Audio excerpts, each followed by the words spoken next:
Let's take a look at this look and feel. I am going to set up the time of the day is before twilight. I wanted to give this very quiet and sad, lonely kind of feeling for this environment. For the first pass of render setting, we're going to work on the lighting intensity. First, we're going to set up a minimum lighting in the scene, and I am going to change some of the settings. So I'm going to change this panel to render view. Okay, for set up a minimum lighting, I probably not use any lights. I'm going to use the image plane, which will be acting like a lighting, but does not cast shadow. And the good thing is it's very soft. That's what we want to create. Polyplane. Assign material. And this material, a new material, is going to be surface shader. And as we already know, surface shader does not interact with lighting. And itself, when we set up correctly, it should illuminate light. Okay, and I'm going to set these up at the opposite of this. I'm going to turn off the double side. Okay, opposite of the window. Let's set right here. Probably rotate a little bit, and I'll scale it.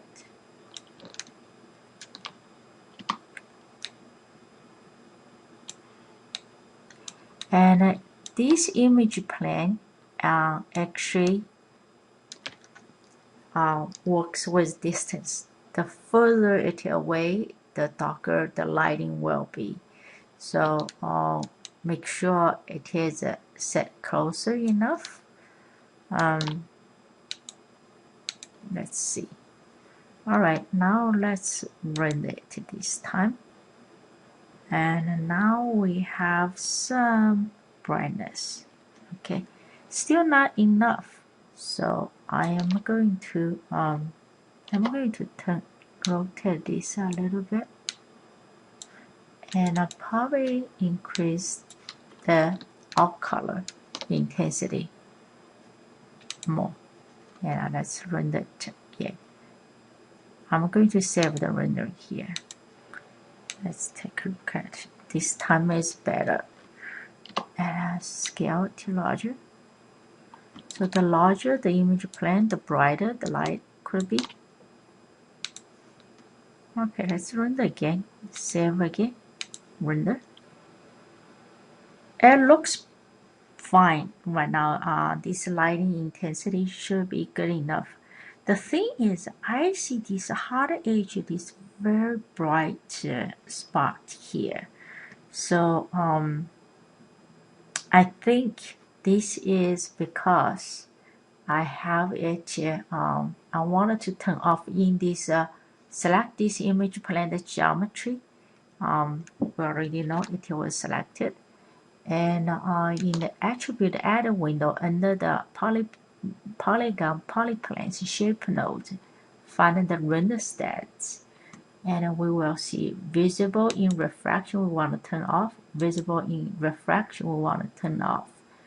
Primarily visible, probably don't need to see it. Motion capture, none of those needs to be there. For smooth shading, it probably doesn't matter. So we leave it like that. So I'm going to render again. So that's good. So this is our minimal lighting. So next we are going to create a light. So go to a light, create a light. And this time I'm going to set up key lighting. Now the lighting for an environment during day, the exterior lighting should kill the interior lighting, because no matter how strong the interior lighting is, the exterior lighting should overcome the interior lighting. At the nighttime, the interior lighting should kill the exterior lighting. However, right now I don't really have an interior lighting, so the exterior lighting will still be the dominant lighting, and that's the moonlighting at this point, right? So let's create a directional light and assume the directional light is acting like a moonlighting or sunlighting. Let's get back here. I'm going to just go ahead and scale that. As we already know, directional light does not, the lighting, the location doesn't matter, but orientation matters.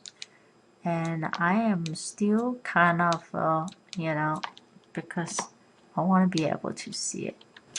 And this shading is going to have retrace. Okay. And let's take a look at the render. Let me save this render again.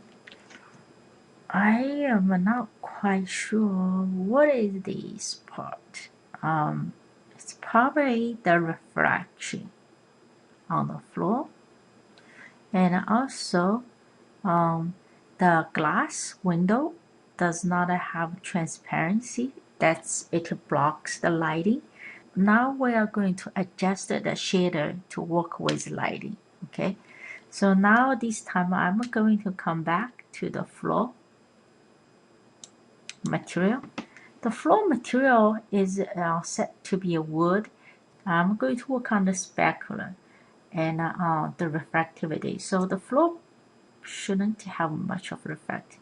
And to enhance the rendering as a look and feel demonstrated, there is some reflection on the floor.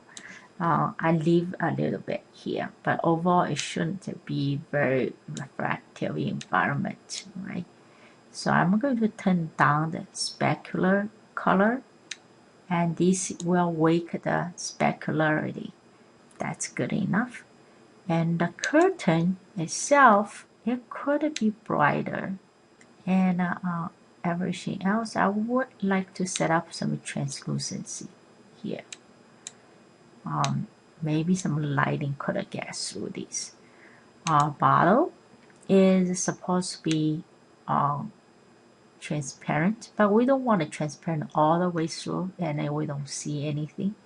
And I'll probably give a little bit of color on this guy. So that's the transparency. Now, glass is like a metal. It does not scatter much of lighting, so I could turn down this a little bit more. Okay, let's say that's good. And I wanted to check on this one. That's the guitar. The guitar should have more reflectivity, but not supposed to be that much. So I'm going to turn down to 0.2 for that. And the specularity, it should have a very shiny surface. So I leave it, somewhere here. And I think that's probably good enough. Metal. Metal could have some reflectivity and a specularity. Most of it does not scatter much of lighting, so I'm going to turn down these. Okay. Right now we are not working on the color, so that's okay. Window glass, I'm going to turn down the diffuse and transparency, turn up. And this glass shouldn't have a color, so I'm going to just leave as it is. Okay. Yeah. Reflectivity is pretty high, and specularity is pretty high, and that's good. The causing power is how big of the size of the hotspot. Okay, and this is how strong is the highlights. Okay, it's coming down. The wall material should be just matte, so Lambert will be perfect. And the back bed material should be by wood, so not much of a reflectivity and not much of a specularity, but I still leave it a little bit. Okay, chair is also wood and not much of a reflectivity, and this shader is a desk.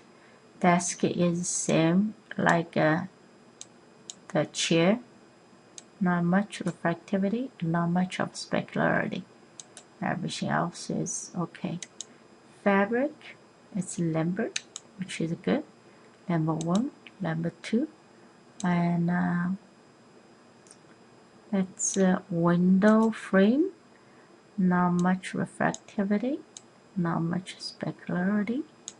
Everything else is fine. And now let's say we can delete some unused nodes. Some of the node we had it earlier with imported object. Now we have assigned new shader, so we can delete them. Okay, now let's render again. Save rendering so we can compare.